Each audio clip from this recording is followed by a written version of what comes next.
Hi friends, welcome to my channel coastal family contents. ವೀಕ್ಷಕರೇ, ನಿಮಗೆ ಇವತ್ತು ನಾನು ಮಂಗಳೂರು ಶೈಲಿಯ ಒಂದು ಬಿರಿಯಾನಿ ರೆಸಿಪಿಯನ್ನು ಮಾಡಿ ತೋರಿಸ್ತೇನೆ. ಇದು ನಿಮಗೆ ತುಂಬ ಈಸಿ, ನೀವು ಸ್ವಲ್ಪ ಟೈಮಲ್ಲಿ ಇದನ್ನು ಮಾಡಬಹುದು. ನಿಮಗೆ ಇಷ್ಟವರೆಗೆ ಯಾರು ಹೇಳಲಿಕ್ಕಿಲ್ಲ ನೋಡಿ. ಇದು ಸುರಿನಾಗಿ ನೀವು ಒಂದು ಗ್ಯಾಸಲ್ಲಿ ಒಂದು ಪ್ಯಾನನ್ನು ಇಟ್ಟು ಸ್ವಲ್ಪ ಎಣ್ಣೆ ಹಾಕಿ, ಅದರಲ್ಲಿ ಒಂದು ಎರಡು ಆನಿಯನನ್ನು ಕಟ್ ಮಾಡಿ ಹಾಕಿ, ಅದಕ್ಕೆ ಸ್ವಲ್ಪ ಉಪ್ಪು ಹಾಕಿ ಫ್ರೈ ಮಾಡ್ತಾ ಹೋಗಬೇಕು. ಅದು ಬೇಗ ಫ್ರೈ ಆಗ್ತದೆ. ದಯವಿಟ್ಟು ಯಾರೆಲ್ಲ ನಮ್ಮ ಚಾನಲನ್ನು ನೋಡ್ತಾ ಇದ್ದೀರಾ ಎಲ್ಲ ಸಬ್ಸ್ಕ್ರೈಬ್ ಮಾಡಿ. ನಾನು ಸ್ಟಾರ್ಟ್ ಮಾಡಿದ್ದೇನೆ, ಇನ್ನು ನಿಮಗೆ ತುಂಬ ಥರದ್ದೆಲ್ಲ ನಾನು ಹೇಳಿಕೊಡ್ಬೋದು ನೀವು ಸಪೋರ್ಟ್ ಮಾಡಿದರೆ. ನೋಡಿ, ಈಗ ಫ್ರೈ ಆಗ್ತಾ ಬರ್ತದೆ, ಬೇಗ ಫ್ರೈ ಆಗ್ತದೆ. ಈಗ ನೀವು ಜಿಂಜರ್ ಗಾರ್ಲಿಕ್ ಪೇಸ್ಟ್ ಸ್ವಲ್ಪ ಜಾಸ್ತಿನೇ ಹಾಕ್ಬೋದು, ಜಾಸ್ತಿ ಹಾಕಿದಷ್ಟು ಟೇಸ್ಟ್ ಜಾಸ್ತಿ. ಸ್ವಲ್ಪ ಹಾಕಿ ಅದಕ್ಕೆ ಸ್ವಲ್ಪ ನೀರು ಹಾಕಿ ಅದನ್ನು ಸರಿಯಾಗಿ ಚೆನ್ನಾಗಿ ಫ್ರೈ ಮಾಡಬೇಕು. ಇದು ನಿಮಗೆ ಸ್ವಲ್ಪ ಚಿಕನ್ ಇದ್ದರೂ ಸಾಕಾಗ್ತದೆ. ಯಾರಾದರೂ ಗೆಸ್ಟ್ ಬರುವುದಾದರೆ ಸ್ವಲ್ಪ ಇದಕ್ಕೆ ಒಂದು ಸಣ್ಣ 2 ಟೊಮೆಟೊವನ್ನು ಸಹ ಕಟ್ ಮಾಡಿ ಹಾಕಿ ಫ್ರೈ ಮಾಡಿ. ಯಾರಾದರೂ ಗೆಸ್ಟ್ ಬರುವಾಗ ಏನಾದರೂ ನಿಮಗೆ ಸ್ವಲ್ಪ ಚಿಕನ್ ಇದ್ದರೂ ಸಹ ಈ ಥರದ್ದು ಮಾಡಿ ಅವರಿಗೆ ರುಚಿಯಾದ ಒಂದು ಬಿರಿಯಾನಿ ಮಾಡಿ ಕೊಡ್ಬೋದು ನೀವು. ಈಗ ಸ್ವಲ್ಪ ಮುಚ್ಚಬೇಕು, ಮುಚ್ಚಿತು ಎಲ್ಲ ಅದು ಸ್ಮ್ಯಾಶ್ ಆಗಬೇಕು. ಅದಕ್ಕೆ ಒಂದು 2 spoon full 2 spoon chilli powder, 1.5 spoon garam masala, ಸ್ವಲ್ಪ ಪೆಪ್ಪರ್ ಪೌಡ್ರು ಒಂದು ಅರ್ಧ ಸ್ಪೂನ್ ಹಾಕ್ಬೋದು. ಸ್ವಲ್ಪ ಟರ್ಮರಿಕ್ ಪೌಡ್ರ್ ಚೂರು, ತುಂಬ ಹಾಕಬಾರ್ದು, 1/4 ಸ್ಪೂನ್ ಹಾಕಿ ಫ್ರೈ ಮಾಡಬೇಕು. ಫ್ರೈ ಮಾಡಿದಷ್ಟು ಅದಕ್ಕೆ ಟೇಸ್ಟ್ ಜಾಸ್ತಿ ಬರ್ತದೆ. ಸ್ವಲ್ಪ ಅದು ಎಣ್ಣೆ ಚೂರು ಎಣ್ಣೆ ಬಿಡ್ತಾ ಬರ್ತದೆ ಫ್ರೈ ಮಾಡಿದಾಗೆ.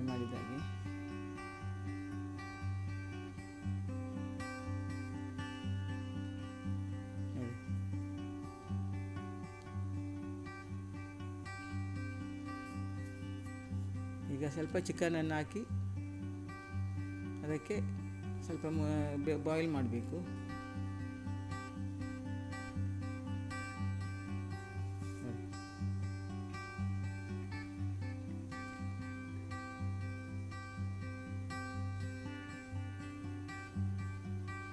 ಇದು ಮ್ಯಾಂಗ್ಳೂರಿನ ಸ್ಟೈಲ್.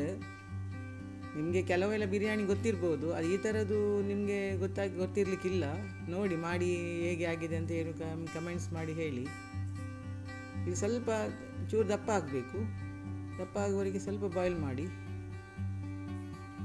ಸ್ವಲ್ಪ ಮಿಡ್ಲಲ್ಲಿ ಸ್ವಲ್ಪ ಟೇಸ್ಟ್ ನೋಡಿ, ಅಂದರೆ ನಾವು ಸ್ವಲ್ಪ ಉಪ್ಪು ನಾವು ಇದಕ್ಕೆ ಆನಿಯನ್ ಫ್ರೈ ಮಾಡುವಾಗ ಸಾಕ್ತೇವೆ, 2 ಸಲ ಹಾಕುವಾಗ ಸಹ ಆಚೆ ಈಚೆ ಆಗ್ತದೆ. ಸ್ವಲ್ಪ ನೋಡಿ, ಸ್ವಲ್ಪ ಬೇಕಾದ ಅದಕ್ಕೆ ಆ್ಯಡ್ ಮಾಡ್ಬೋದು.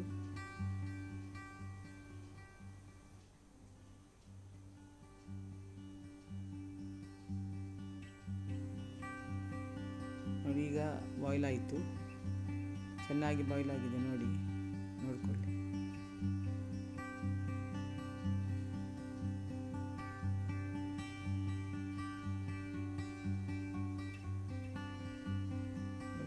ಹೇಗೆ ಆಗಿದೆ ಅಂತೇಳಿ.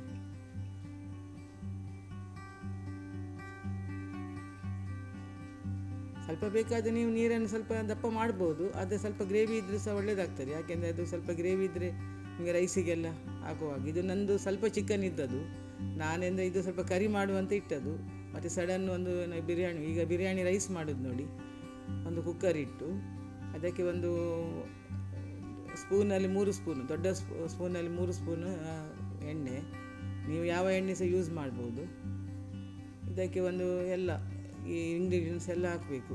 ಈ ಕೆತ್ತೆ, ಲವಂಗ, ಸ್ಟಾರ್ ಮತ್ತು ಕ್ಯಾಶ್ಯೂನೆಟ್, ಸ್ವಲ್ಪ ಬಾದಾಮು ಎಲ್ಲ ಹಾಕಿ ಫ್ರೈ ಮಾಡಬೇಕು. ಮತ್ತು ಅಕ್ಕಿಯನ್ನು ಮೊದಲೇ ತೊಳೆದಿಡಬೇಕು, ಮತ್ತು ಅದಕ್ಕೆ ಹಾಕಿ ಅದನ್ನು ಫ್ರೈ ಮಾಡಬೇಕು.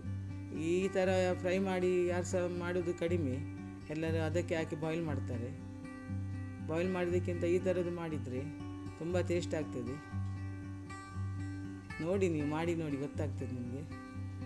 ಚೆನ್ನಾಗಿ ಅದು ಸ್ವಲ್ಪ ಫ್ರೈ ಆಗಬೇಕು. ಅದು ಸ್ವಲ್ಪ ಸೌಂಡ್ ಬರ್ತದೆ ಮತ್ತು ನಿಮಗೆ ಮಿಕ್ಸ್ ಮಾಡುವಾಗ ಆ ಥರ ಆಗಬೇಕು. ಎಣ್ಣೆ ಎಲ್ಲ ಅದಕ್ಕೆ ಸರಿ ಹಿಡ್ಕೊಂಡು ಅದು ಫ್ರೈ ಆಗಿ ಕಲರ್ ಸ್ವಲ್ಪ ಚೇಂಜ್ ಬರ್ತದೆ ಫ್ರೈ ಆಗುವಾಗ. ಅಷ್ಟರವರೆಗೆ ಫ್ರೈ ಮಾಡಬೇಕು. ಗ್ಯಾಸ್ ಸ್ವಲ್ಪ ಸ್ಲೋ ಇಡಬೇಕು, ತುಂಬ ಹೈ ಫ್ಲೇಮ್ ಇಡಬಾರ್ದು.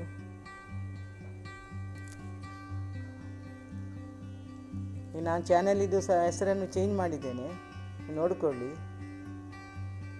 ದಯವಿಟ್ಟು ಒಂದು ಸಬ್ಸ್ಕ್ರೈಬ್ ಮಾಡಿ ಎಲ್ಲರೂ. ನೋಡಿ,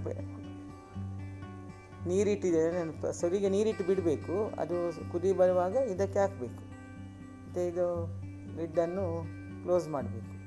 ಒಂದು 2 ವಿಸಿಲ್ ಇದು ಮಾಡಿ ಆಫ್ ಮಾಡಬೇಕು. ನಾನು ವಿಸಿಲ್ ಇಡಲಿಲ್ಲ, ನಾನು ಅದರಲ್ಲಿ ಸ್ಲೋ ಮಾಡಿ ಇಟ್ಟು ಡೆಡ್ ಸ್ಲೋ ಮಾಡಿ ಇಡುತ್ತೇನೆ. ಅದಕ್ಕೆ ಏನಾದರೂ ಮುಚ್ಚೋದು, ನಾನು ವಿಸಿಲ್ ಹಾಕಲಿಲ್ಲ. ವಿಸಿಲ್ ಹಾಕೋದಾದ್ರೆ ಸಹ ಒಂದು 2 ವಿಸಿಲ್ ತರಿಸ್ಬೋದು. ಆನಂತರ ಸ್ವಲ್ಪ ಅದು ನಮ್ಮದು ಸ್ವೀಟಿಗೆ ಹಾಕ್ತೇವಲ್ಲ ಕಲ್ಲರ್, ಆ ಕಲ್ಲರ್. ಮತ್ತು ಇದರಲ್ಲೇನು ಹಾರ್ಮ್ ಇಲ್ಲ, ಇದು ಮೊದಲಿಂದ ಸಹ ಎಲ್ಲರೂ ಸಹ ಯೂಸ್ ಮಾಡುವ ಕಲ್ಲರ್. ಅದು ಸ್ವಲ್ಪ ಹಾಕಿ ಮಿಕ್ಸ್ ಮಾಡಬೇಕು. ಇದು ಒಂಥರ ನಾನು ಹಾಬಿಯಾಗಿ ಮಾಡಿಕೊಂಡಿದ್ದೇನೆ. ನೀವು ಸಪೋರ್ಟ್ ಮಾಡಬೇಕು. ನಿಮ್ಮ ಸಪೋರ್ಟ್ ಇದ್ದರೆ ನನ್ನ ಹತ್ರ ತುಂಬ ಥರದ್ದೆಲ್ಲ ರೆಸಿಪಿ ಇದೆ, ನಿಮಗೆಲ್ಲ ತೋರಿಸ್ತೇನೆ. ನೋಡಿ, ಈಗ ಹಾಕಬೇಕು. ಸೆಟ್ ಮಾಡಿ ತಿನ್ಬೋದು. ಬೇಕಾದರೆ ರೈಸ್ ಮತ್ತು ಸಪ್ರೇಟ್ ಮಾಡಿ ಸಹ ತಿನ್ಬೋದು. ಈ ಥರ ಸಹ ಒಳ್ಳೆಯದಾಗ್ತದೆ.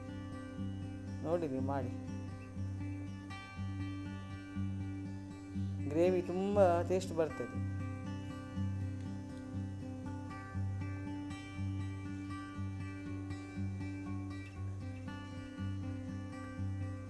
ಇದು ಉಳಿದ ಚಿಕನ್ನಲ್ಲಿ ನೋಡಿ ಹೇಗೆ ಮಾಡಿದ್ದೇನೆ ನೋಡಿ. ನೀವು ಸಹ ಈ ಥರ ಮಾಡ್ಬೋದು. ಯಾರಾದ್ರು ಬಂದರೆ, ಸ್ವಲ್ಪ ಚಿಕನ್ ಇದ್ದರೂ ಸಹ ಸಡನ್ನು ಒಂದು ರೈಸ್ ಎಲ್ಲ ಇರ್ತದಲ್ಲ ಮನೆಯಲ್ಲಿ, ಇಂಗ್ರೀಡಿಯೆಂಟ್ಸ್ ಎಲ್ಲ ಇದ್ದದೇ ಇಂಗ್ರೀಡಿಯೆಂಟ್ಸ್, ಏನು ನೀವು ತರಬೇಕಂತೇನಿಲ್ಲ. ಸ್ವಲ್ಪ ಚಿಕನ್ ಇದ್ದರೆ ಆಯಿತು. ಯಾರಾದರೂ ಬಂದರೆ ರಪ್ಪಕ ಮಾಡ್ಬೋದು. ನೋಡಿ, ಇದು ತಿಂದು ನೋಡಿ, ಮತ್ತು ನೀವು ಬೇರೆ ಥರದ್ದು ಮಾಡೋದೇ ಇಲ್ಲ. ಇದೇ